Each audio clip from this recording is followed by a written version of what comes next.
Hello, my name is Dr. Timothy Kearns. I am a professor at the College of Humanities of the Legionaries of Christ in Connecticut. And today we're going to speak about logic in general and historical. In today's presentation, we'll cover what logic is, how logic differs from thought, and the relationships between the two. We'll discuss the parts of logic and how they are ordered together. We'll look at a brief survey of the history of logic, and we'll consider in some detail specifically how logic relates to the operations of the mind. What is logic? I think when most people hear the term logic, they think of something like sort of algebra-style statements, if A, then B. And of course, that's an aspect of what logic considers. And typically, logic is thought, I think, by most ordinary people to be something that's fairly remote from what they do, fairly remote from their experience, and maybe something related to computer science or something like that. But the important point for us is to establish from the beginning what the nature of logic is and how logic actually governs all human activities, even those that are fairly remote from what you might traditionally consider intellectual activities. So the first thing to bear in mind is just that there's kind of two competing notions of logic. One is the sort of common one you might find around in the contemporary society, just the way people talk about logic. And then, of course, part of that is how it's actually used in the contemporary academy. And then there's the traditional way that logic was considered throughout most of Western history, based on the notions of Plato and Aristotle and some others. And this article is, this presentation, I should say, is focused on logic in this traditional sense. But why, though? Why would we focus on that first? Well, the reason is because the traditional notion of logic is much wider in scale and scope. It considers every aspect of reasoning. It considers every aspect of how we kind of figure things out and put things together. Everything from mathematics to how to fix your car. So because of that, it's therefore not it's not going to help us, I think, to start by just thinking of how we use the word in sort of ordinary contexts. Those ordinary contexts can be a good place to sort of raise a question about what the nature of logic is. But stepping beyond them, we can ask ourselves, well, if logic, even in the modern sense, is something like reasoning or whatever, or related to reasoning, then clearly it has a much wider scope. And so that's what the traditional notion of logic considers, is logic in the sort of widest possible sense. So in particular, what we want to consider is what the nature of logic is. What kind of thing is logic? It's clearly some sort of discipline, something you study. But is it something you just study in order to kind of have the knowledge filed away in your back pocket or something? Or is it something that you study in order to use? I think a little bit of reflection will reveal that it's something you study in order to use. The goal of studying logic is to get better at being able to reason, at being able to arrive at truth. One of the things that's common to talk about in our time on this is sort of sorting out misinformation or checking sources or what different sides of a question to believe or what to take seriously. And those are all questions, although they're not of the most serious intellectual import in the sense that they're fairly easy to sort of remedy. But they're part of a larger consideration of how we should reason. And again, that's another way in which our contemporary set of ideas about logic can lead us to the logic in the larger sense. But you could see, if you just started, just to kind of finish this point here, if you just started with the notion of logic as something mathematical, and then you also had these ideas in your mind that you need to kind of cite your sources and sort out misinformation and whatnot, you might think that those two are not really connected. But in fact, they're deeply, deeply related. And what relates them is the central notion of what logic is. Logic is an art. It's a skill. And it's the skill of reasoning. The skill, the art of being able to use our reasoning to come to truth about anything. Again, anything from how to play a game to how to win a persuasive argument. So logic is the art of reasoning that applies to everything in human life. Logic and thought. Is logic the art of thinking? There are lots of books out there on that. There's programs, that can train you supposedly to increase your capacity to think. But that, of course, raises the question, as we often do when we have studied logic, what is thinking? And this, just as a minor aside, is kind of the first lesson in a certain sense, that we always have to ask ourselves, what are we talking about? And if we don't know, then we need to figure out. And if we can't figure out, then we can at least reason based on what we're assuming. But we need to be open to ourselves and to other people about what we're actually assuming here. So what is thought and what is logic and how are the two related? I'm just going to state the best way to understand this and then say a few things that kind of sort of corroborate this or bring it all together. So the relationship between logic and thought is this, that logic is the art of reasoning. Reasoning is the capacity, or reason is the capacity that human beings have to come to know the truth. So what is the purpose of thought? Well, thought is all the mental or even kind of imaginative activities that we undertake for the sake of our coming to know something. So thought is kind of like the deliberative aspects of our reasoning toward the truth. So if you're thinking about something, you're kind of mulling it over, maybe you're comparing different things, or you're, even possibly, and this is, related to logic in a certain sense, asking, how it makes you feel or something, or what connections you have about it or what you know about it already. That's all obviously part of thinking. But what is the goal of that? Well, the goal of all those things is to put your ideas together, to put the truths together into a coherent whole so that you can come to either assert or deny a proposition about something. Well, what is a proposition? Well, a proposition is basically just a statement that kind of combines two things and says that something is or something is not the case. That's the most fundamental act of reason, which we'll talk a little bit about later.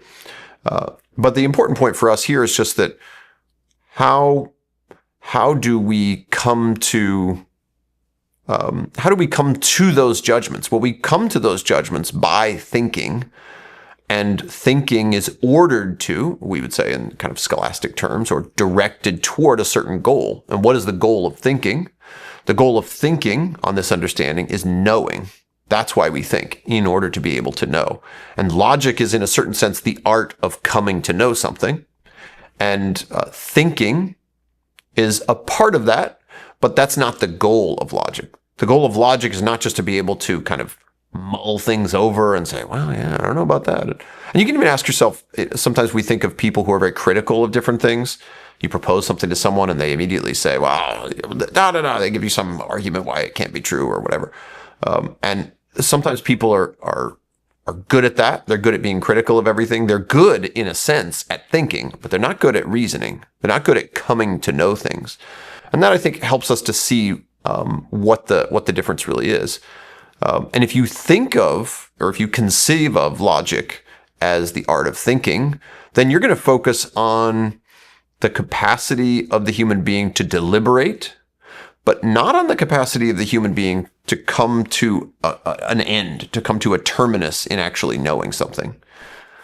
And often in academic situations, in classes, or in academic works and things like that, the capacity to know is not what is being kind of like, what's the right word, maybe focused on or being especially valued, but rather the capacity to think, by kind of bringing all these different questions and comparisons and bringing in these different doubts and things like that. And you can see the relation to the famous saying of Descartes, cogito ergo sum, or I think, therefore I am. How does Descartes get to that idea? Well, he gets to that idea by means of doubting. So in a way, doubting, this is a bit of a tangent, but in a way, doubting is kind of connected with thinking in a way that it's not with logic as the art of coming to know. But nevertheless, just to be clear on this understanding, logic as the art of coming to know has doubt and has thinking and has questions as sort of leading into it, if that makes sense. So there, even doubt, even questions, even difficulties, and thinking more generally construed is for the sake of our are like reaching a term in knowing something. The parts of logic. The parts of logic are related to the kind of evidence we can have for something. So let's just back up. Logic is the art of reasoning. Reasoning is coming to know. So logic is the art of coming to know, kind of the capacity we have, and we can get better at it, better at its use, of coming to know that something's true. And as we said already, thinking is related to that, because thinking kind of prepares the ground and raises the materials, so to speak, that we're going to use. But we can't always come to know the truth about something in the same way, or on the same kind of evidence. Maybe we should just say that we can't always have the highest kind of certainty in our evidence. So just to take a simple example, any, I think, student in geometry class or something can prove that the angles of a triangle will add up to or sum up to 2 right angles. That's a fairly simple thing, and they can come to know that that's actually true, that it must be that way. And there's no doubt about that. A student who has doubt about that is just mistaken. They just need to try it again or work more closely with the teacher.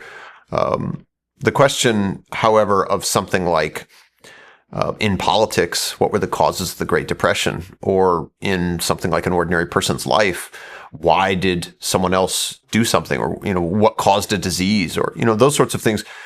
A physician or a historian will talk about knowing the solution or the cause, say, but it won't be the same. It won't be exactly the same thing as what a student knows when he knows that the angles of a triangle kind of combine to form 2 right angles. So that just gives you a sense already. That's not the parts of logic, but that just gives you a sense that there's different levels of evidence, and there's different levels of truth that we, kind of our relationships to truth, to different types of truth that kind of point toward or prepare the way for knowledge. So I'm just going to go through those briefly here.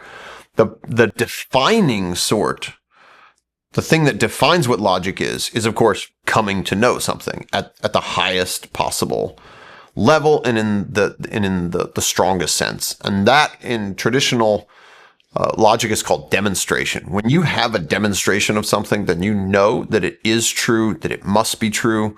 There's no doubt in your mind, and it's something that's just completely evident.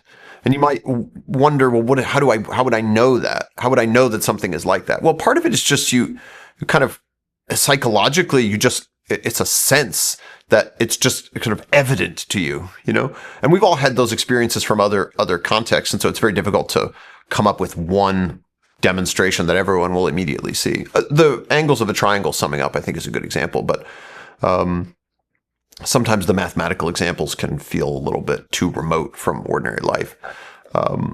But the fact is just that there's something that you perceive in in your seeing of the truth of this thing, your sight of that truth has a certain character to it that really is just revelatory, that shows why something is the case. And that leads us to kind of a second point about this. So that's the first part of logic, is demonstration. But within demonstration itself, there's basically two broad kinds. One is when you demonstrate or show that something is true. You're proving that this must be the case. You're not saying why it is. You're just showing that, the butler is the murderer or something like that. I mean, that's not really the best example, but it gives you an account of what the demonstration in this sense is. So demonstration of the fact is typically how this is described.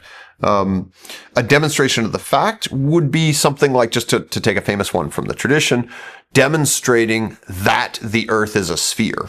This is something that can be done by anyone who has an elaborate enough system of measurements. You don't actually have to go to space to do this. You can do it fairly simply. And when you do it, you don't know why the earth is a sphere, but you do know that it's a sphere. And although many people have been told that it's a sphere, but if you haven't really done the proof yourself, then you don't really know. You have belief based on what other people have told you, but it is something that you can come to know. But it's so that's a demonstration of the fact that the Earth is a sphere, or, for example, that the moon is a sphere. That's something that can be even more evidently demonstrated just by observing the phases of the moon and trying to figure out how that would make sense, given what its sort of shape must be. Demonstration of the cause, or this is the famously in Latin called the propter quid demonstration. A demonstration of the cause is the highest form of knowledge because it reveals not only that something is true, but it also reveals why that thing is the way it is. And that's when we most properly are said to kind of come to know something. When we have that as sort of aha moments, like, oh, that's why this happened, or something like that. That gives us a sense of what we're aiming for in demonstration. And again, a good example of that are many of the ones you could find from mathematics. But I think the ones that maybe make the most sense would be ones, for most people, would be ones kind of from even ordinary life where you finally figure out kind of like why something happened the way it did. That's it might not be that is your knowledge of that might not be as certain as mathematics, but I think it's a little bit closer to what most people have kind of ordinary experience of, and they can kind of see that, oh, I see. So that's why this is the way it is. So just to take an example from the Mass, you might wonder about the two parts of the Mass. The first part typically is the liturgy of the Word. The second part is the liturgy of the Eucharist. And when you study, for example, the community of ancient Israel and the various defining moments in their history, you see that in each one of these, there are also two parts. There's a liturgy of the Word, where the law is read to the people and explained to them. And then there's a sacrifice, or a liturgy, so to speak, of offering the animal sacrifices and things like that. So if you ever wondered, like, why do we do it this way? There's a certain evidentness, I think, or manifestness when you just look at the examples throughout Scripture. That can give you a sense. Now, that's not a demonstration at the highest level, but it just gives you kind of oh wow, that's interesting, and you can actually see that it is the case. So asking yourself why that's the case, though, would be to go into how God reveals Himself to us and how we kind of need to be prepared for that and whatnot, which would be a very interesting and beautiful subject to study, but it's not something that's just sort of directly evident. But if it were to be, by means of some set of reasoning that leads you to a demonstration of that cause, then obviously that would be something that's quite profound. So that gives you a first sense of demonstration. You have two types: demonstration of the fact of something, and then demonstration of the cause, or why it's the case. The second part of logic is dialectic. So in the first part of logic, we come to know something that must be true. We come to have absolute certainty of it. But what if we can't really come to know that something is true? What if we're considering a truth? We're considering whether A is B or not. And we don't really have a demonstration. We don't have the evidence that kind of compels us to believe one thing over the other. But nevertheless, there's still truth related to it. We know that some things are probably true. We know that, some things are probably false about it. So for example, we know that the Great Depression didn't happen in the 19th century. Things like that that doesn't reveal the cause of the Great Depression, for example, but it definitely shows a kind of a layer of these probabilities, or things that are, that must be true, some of them, but some of them are also, they seem, largely speaking, true. And so kind of like laying out what dialectic does is dialectic considers those truths or those arguments that don't necessarily come to a complete and perfect conclusion. They don't come to a demonstration, but they give you very strong evidence for believing that something is true. Something closer to, when you ask yourself, is this true? You would say, yeah, this is almost certainly true, or this is very probably true. In medicine and the law, this is often the level of certainty that you can really reach. And you can see, though, how dialectic, or things that you come to know, but you come to know them and you come to know that they're basically only probably true. You can see that those kind of prepare the way for and lay the groundwork for certain other things.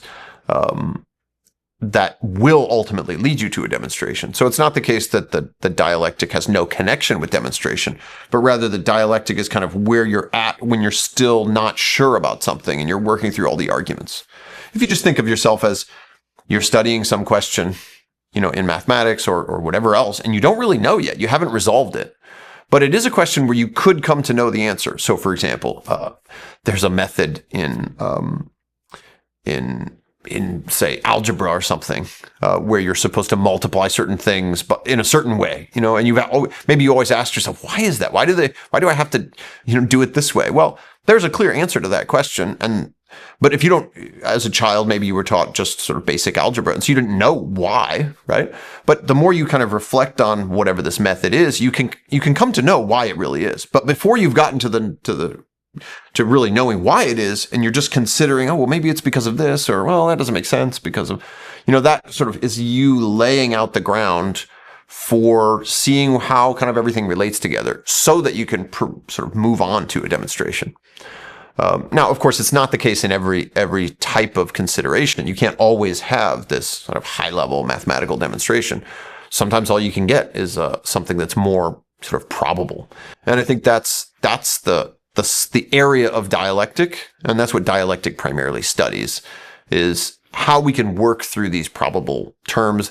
Dialectic is frequently overlooked and not considered in much detail, and I think this is a grave sort of lapse, for the simple reason that much of the arguments you have in apologetics or in possibly even in disputes between different theological schools, much of that takes place in this realm where you don't have necessarily a demonstration that everyone accepts, but rather you have these probable arguments. And so exactly how those probable arguments can be kind of worked out and related to one another, that's something that can be very productive for all sorts of discussions. Rhetoric is the third part of logic, and rhetoric primarily concerns the level of evidence where we don't really even have probable evidence one way or the other. Maybe you believe, that something is true, or you believe that it's false, but you don't have compelling evidence that you can't really be said to know that it's true, but you're inclined toward one view or the other. That's what rhetoric primarily concerns. And one of the things you do in such a circumstance is you consider stuff that's not strictly and directly relevant to the subject. Like you might consider the speaker. Let's say somebody tells you something that you've never heard before and it sounds implausible, but you actually think it might be true, but you don't really have good evidence. That is, you haven't studied, whatever it might be. Maybe somebody gives you an account of the causes of the Great Depression. And the first time you hear it, you think, wow, that makes sense of all these different things, but yet it has these problems. I'm not really sure. Maybe I like the idea, but I'm not really inclined to accept it yet. But then you start to think about the speaker who, the person you learned it from. You think, wait a minute, this is a famous economist who spent his life studying this. Well, that itself will lend some weight to one view over the other. But it's not specifically about just the narrow concern. This is why in rhetoric, you consider the audience, what the audience knows. When you're trying to give a public speech, you consider what the audience knows. You consider, and the audience will consider your character. If you're known to be a particularly upstanding and wise person, then they're going to take what you say more seriously, even if they don't know that what you're saying is true. So in the realm of kind of the parts of logic, you have demonstration, which is the highest level, where you genuinely come to fully know that something is true in a complete way. Dialectic is where you come to have probable certainty about something. And then rhetoric considers those arguments where you can't really decide between two propositions or two sides of an issue just on the evidence you have. And so you end up kind of appealing to other things. Like, for example, whether you might imagine a book you get, which is on some Catholic topic or some philosophical or theological topic, and it presents a very radical account of something you'd always been interested in, but really didn't have that much experience of. And then what do? Well, you flip to the cover. You look at the cover. You look at the spine to see who published the book. If it's published by, some very reputable Catholic press, or published, if it's a philosophical work published by Oxford University Press or Cambridge, that just lends credibility to it. And so that's really the realm of kind of the rhetorical, so to speak. In the traditional layout of logic and its parts, poetics is often neglected or just not considered. St. Thomas Aquinas, Avicenna, one of the great Muslim Arabic philosophers, considered poetics to be a part of logic, and they gave the following reason. Imagine an issue where you don't have a proof. You also don't really have compelling evidence either way, to say that it must be probable one way or the other. And you don't even really have sort of extraneous things that compel you or move you. You're not even leaning toward one side or the other, but you just have something where you don't really know. It could be one, it could be the other. One of the things you can do in that circumstance is start to make up a story about it and start to try to explain how this could be based on whatever evidence you might have. But of course, there's always many different ways to tell a story. And even within the narrow confines of just you're trying to discover new things, sort of logic in that narrow sense, or logic, I guess, in the kind of wide sense of being the art of reasoning, I mean to say, even within that realm, you can see the application of the capacity to kind of come up with a story for things. So imagine a physician, this is the example I gave in the article, a physician comes into a room and there's someone lying on the floor. He has no idea what happened to the person, and he doesn't really have evidence. There's no clear, there's not like some water on the floor that he clearly slipped on or something like that. And so he starts to kind of make up stories about, well, maybe he did slip and hit his head, or so I'll look for that, or maybe he had a seizure, or something like that. And he starts to look for evidence. And it's precisely that coming up with a story that will help you to look for some of the evidence that's there. So in that sense, the capacity to make up a story or to come to an explanation, almost the creative act of it anyway, it can be very useful for just reasoning through all sorts of different problems, and coming to know kind of the truth of things. It's a little bit odd, though, I think, because most people, when they hear poetics, they don't think of logic. But if you think of it as, there's a couple things to do here. One of which is to remember that in the classical world, the term poetics referred to something more like literature, generally speaking, not just writing specifically, metrical poetry or something, but more kind of the capacity of making things. It comes from the Greek word poieto and poetike, which means, poieto means to make or construct, something like that. And so poetics is kind of the making of stories, basically. And so therefore can be, in the broadest sense, applies to everything. Of course, our main concern when we talk about poetics or literature is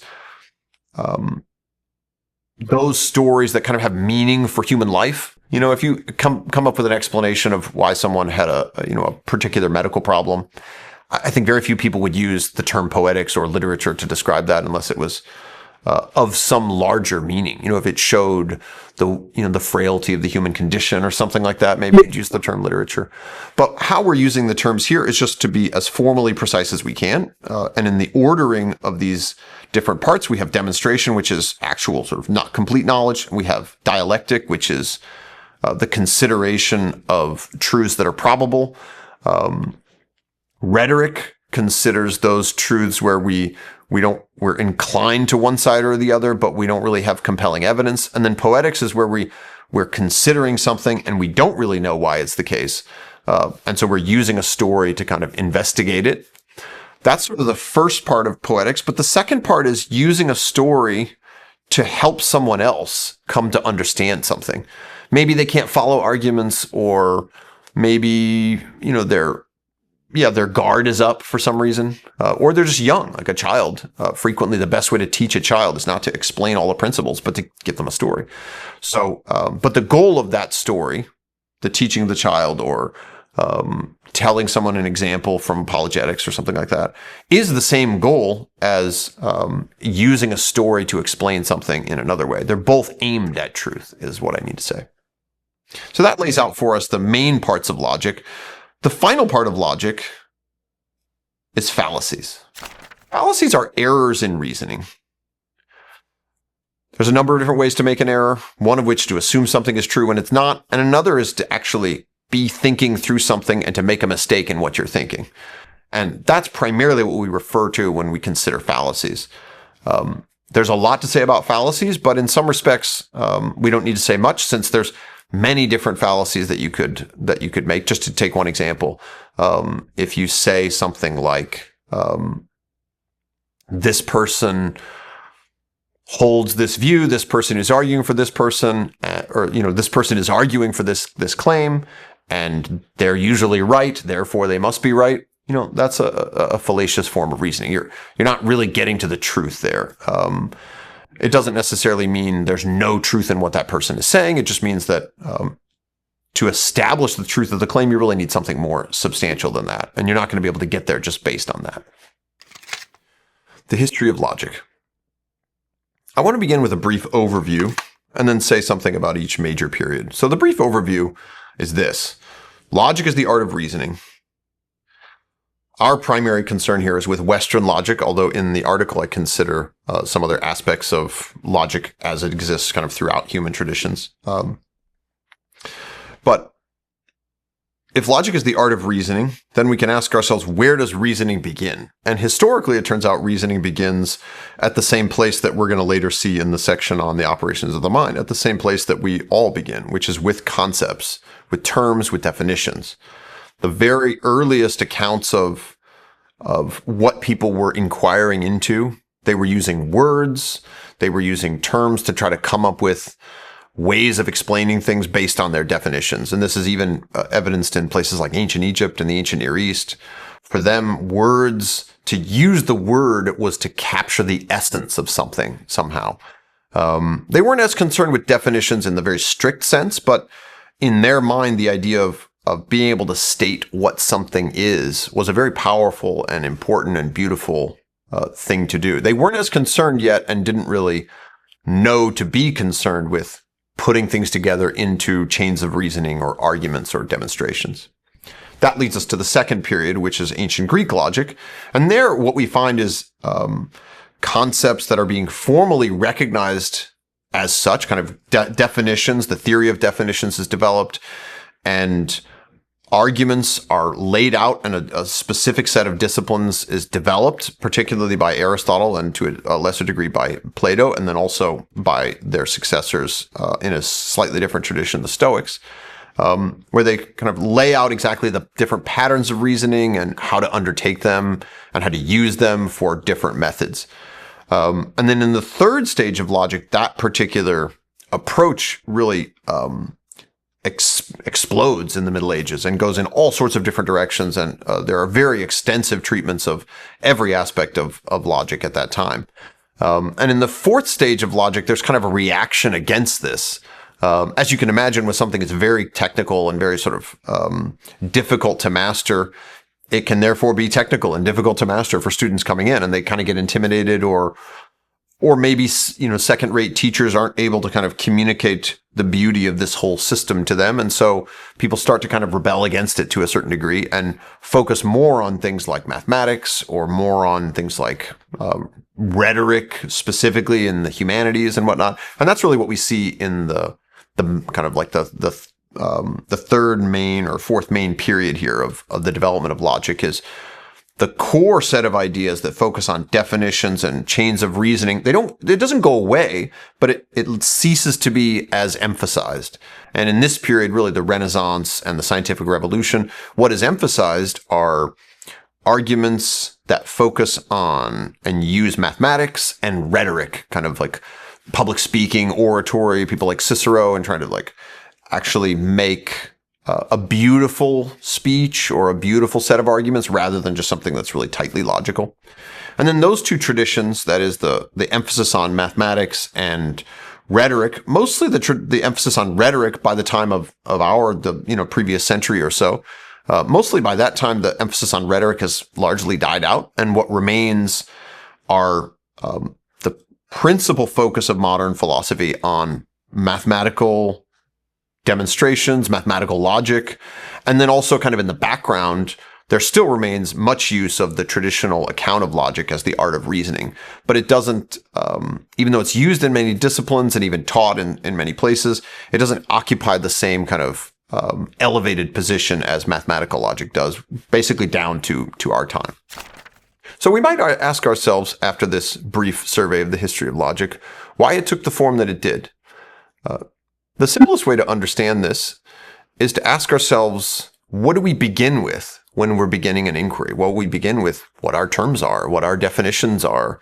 We try to establish what those definitions are. We try to come up with the basic principles that we're going to use throughout. And that's what ancient Greek authors and their successors in the Middle Ages really focused on, was those aspects of things.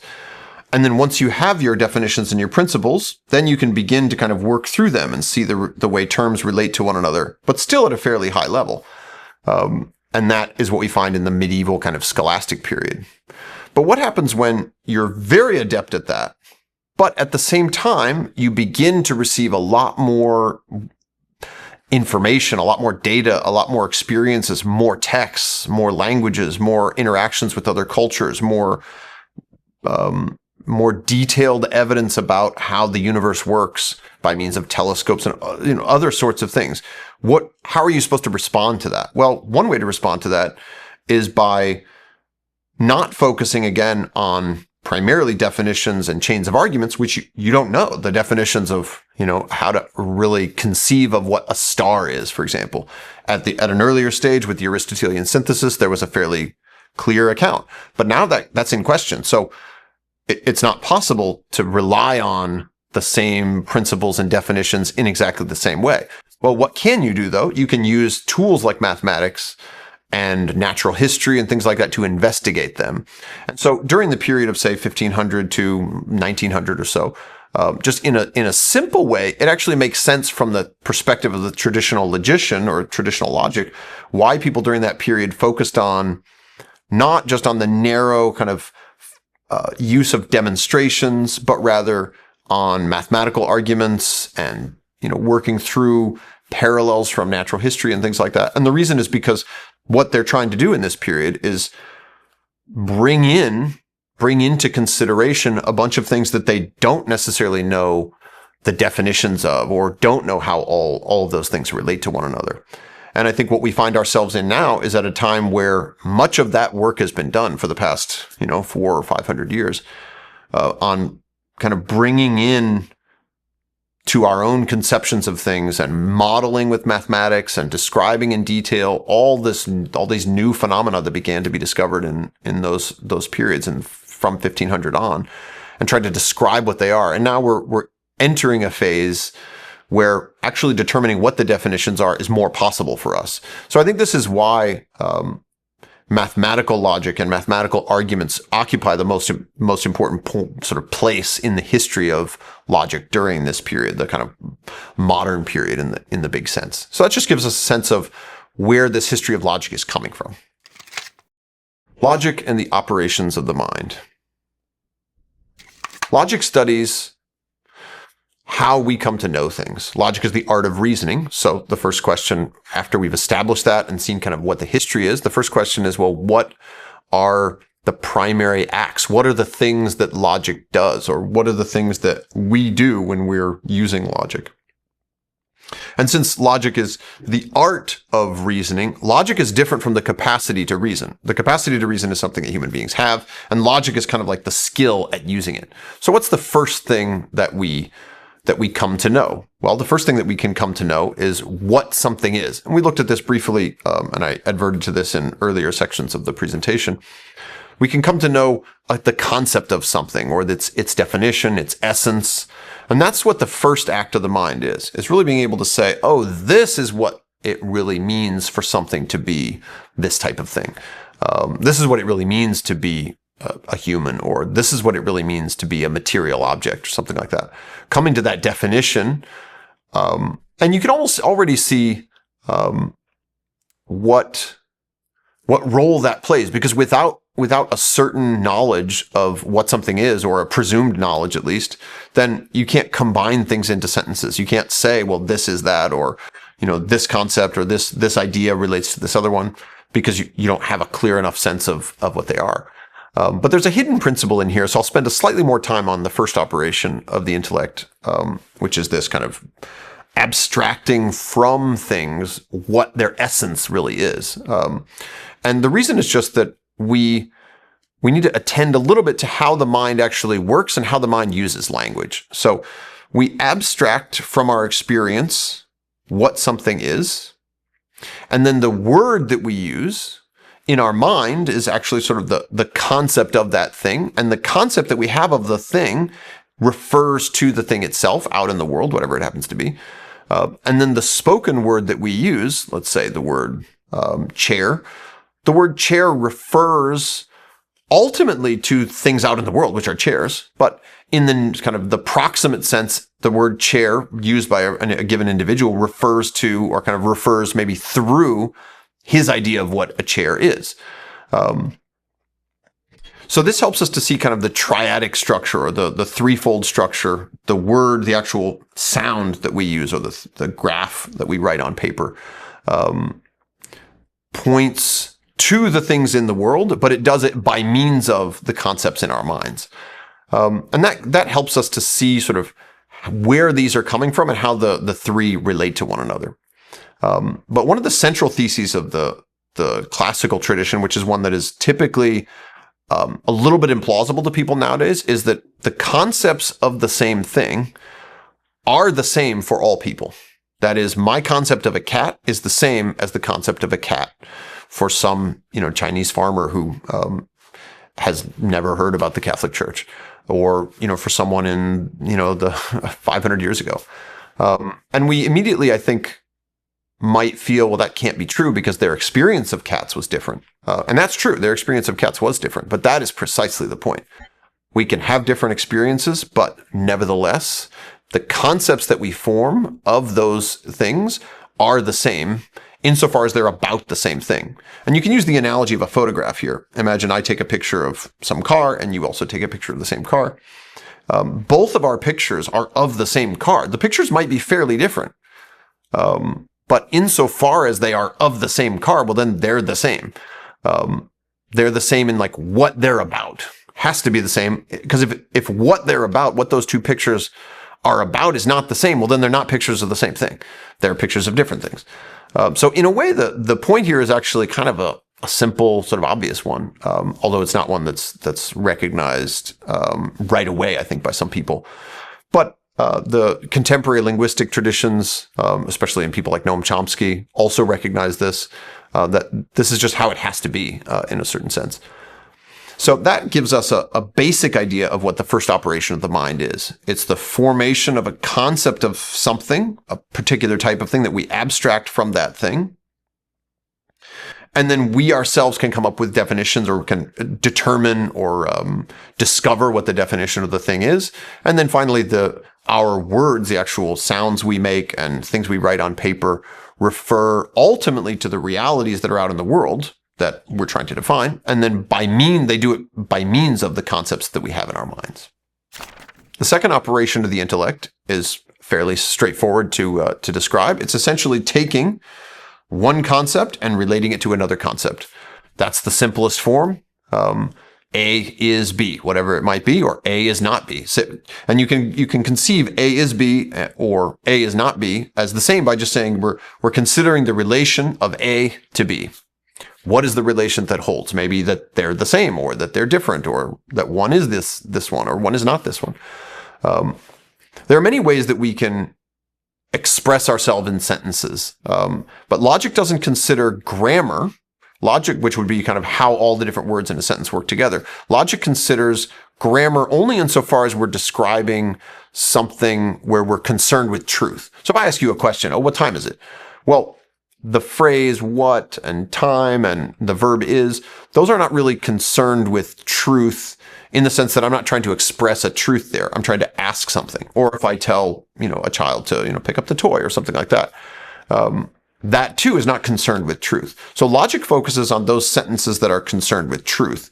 And the simplest of them all is the simple sentence of kind of A is B, taking two concepts and establishing or like affirming or denying the relationship that they have between each other.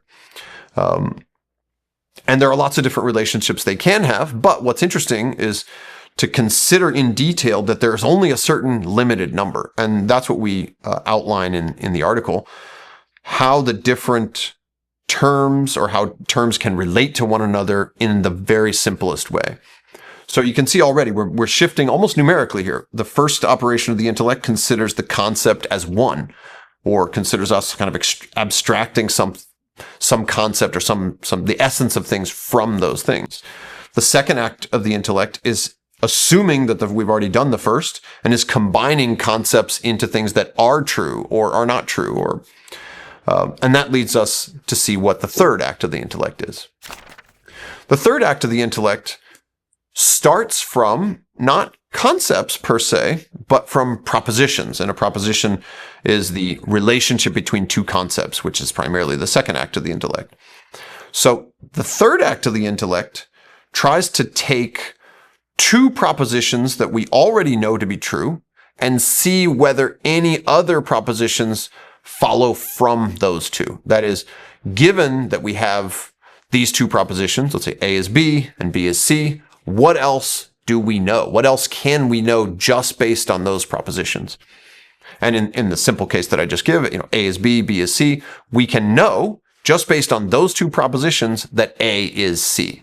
So just to repeat that, if we know that A is B and we know that B is C, then in a very simple sense, just based on those two propositions, we also know that A is C. And that move, that kind of shifting through or running through these two propositions to come to a third that's just based entirely on the two we already know, that is the third act of the intellect. That's reasoning, or discourse is another term for it. The simplest term that's used here, and I want to describe it a little bit here, is the notion of a syllogism. In some of the earlier tradition, the term syllogism meant basically anything. It comes from the Greek syllogismos, which means something like reasoning through stuff. So it doesn't have this narrow sense. Whereas now the term has come to be specifically used to refer to when we have two propositions that we know to be true and we're drawing this third from them. So a syllogism, properly speaking, in the modern sense, is really just these three propositions where you have two that are premises, that is, things that are given beforehand, and you know that they're true or they're just assumed to be true. And then the conclusion. And the study of the syllogism really tries to emphasize knowing what the relationship between the two propositions is, given what they are, and how that relationship entails or kind of points toward or helps us to derive this third proposition. And the study of the syllogism looks into all the different possible ways that this can happen and determines which ones are sort of truthy, so to speak, which ones allow us to get to the truth and which ones don't. So looking back over the three operations of the intellect, one of the things that's important to insist on is that they begin from our experience of and our genuine knowledge of real things. The first operation of the intellect draws out of the things that are in the world the nature of what they are. And this is, in a way, a sort of a mysterious part of the soul. Exactly how this works is a subject for philosophical anthropology, and it's a very beautiful set of interrelated doctrines. But the key takeaway for us here in the study of logic is that the mind can and does and is designed to obtain from the things that we experience. They're not just what they look like or what they feel like, but what they really are. They're intelligible aspects. And from that to kind of form in ourselves the essence of what the thing is, so that our mind maps to or fits with the way the reality actually is. And that's a very important piece, because if we don't have that, then the question is, how do we really know, the things that we claim to know? So to put it in a kind of straightforward, but perhaps a little too earthy language, what the tradition tells us is that our mind becomes the things in the world that it knows. But here's the key. It doesn't become them in the same way that they are. So, for example, your mind, St. Thomas will even tell you, your mind becomes a rock when you think about or study or know the essence of rock. But it doesn't become a rock by if you were to open it up, open up your brain or something, you'd find a rock. It doesn't become it in that way. It becomes the thing in its intelligible character. It receives into itself the essence of what that thing is. But that assumes that there are essences out there. And this is something that is frequently denied in modern times, but it started to be really in the 14th century with the doctrine of nominalism. But it's important to have this in our minds when we realize that from the traditional perspective, logic is not asking whether we know things. Logic is not saying, oh, do we know anything at all? This is why logic is not the art of thinking. Logic is the art of reasoning or coming to know. The question is not whether we know things. We clearly know things. We're taking that as kind of taking that for granted that we do know things and that we can come to know them. The question for logic is just what are the means by which we can know them in the best way? And that means those means, the principal ones are the three acts of the mind, which is our capacity to abstract essences from things, which are actually in the things themselves, and then intelligibly, so to speak, in our mind, mentally in the mind. And then our capacity to see the relationships between concepts, which we don't see in the world. The proposition is typically not something that you just discover in nature, but rather you begin to see that all things of this kind are also things of this kind. And then finally, the act of drawing a syllogistic conclusion or having two premises and from it drawing a conclusion. This is particularly important because the conclusion of a syllogism is always, or of a set of reasonings like that, is always based on what the premises really are. And so it only assumes that the premises are true. And so therefore it's somehow even more transcendent than they are. It is at a higher level than the premises because it's just drawing from them and it's kind of abstracting yet again from the premises to something higher. I use abstracting there in kind of an analogous sense, but the point is to see that there's sort of this tree or this hierarchy of how we come to know things, starting from the basic experience we have, and then gaining further and further insight into how they're intelligible. So logic is related to rationality in a fundamental way. Logic is the art of reasoning, but it's useful to kind of step back for a moment and just consider what rationality itself really is and how it relates to or compares to what we find with other animals. In our time, I think it's particularly common for people to attribute rational or human characteristics to animals, and there's nothing wrong with that in a certain sense. In fact, it's important for us to be aware that animals can do lots of different things that used to be thought that only humans could do. For example, using tools or having systems of communication, being able to perceive things that we ourselves can't perceive, etc.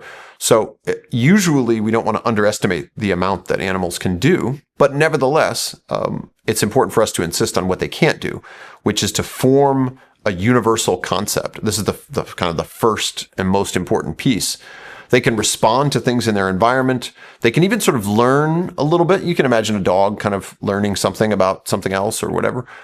But they're never asking themselves if something is true. They're never asking themselves whether, the dog doesn't ask itself, does my idea of what the mailman is, does that really correspond to the reality of, what a mailman is? No, the dog just sees the mailman and knows he's supposed to chase him or something like that. So the point is that there's something kind of immaterial, and this, of course, will be addressed in later articles and things about the human mind. And that immateriality is what gives us the capacity for rationality, for considering things universally speaking. Thank you very much. This has been a little summary of logic, general and historical. If you'd like to know more, I encourage you to read the article. The article can be found at the Encyclopedia of Catholic Theology at ect.org.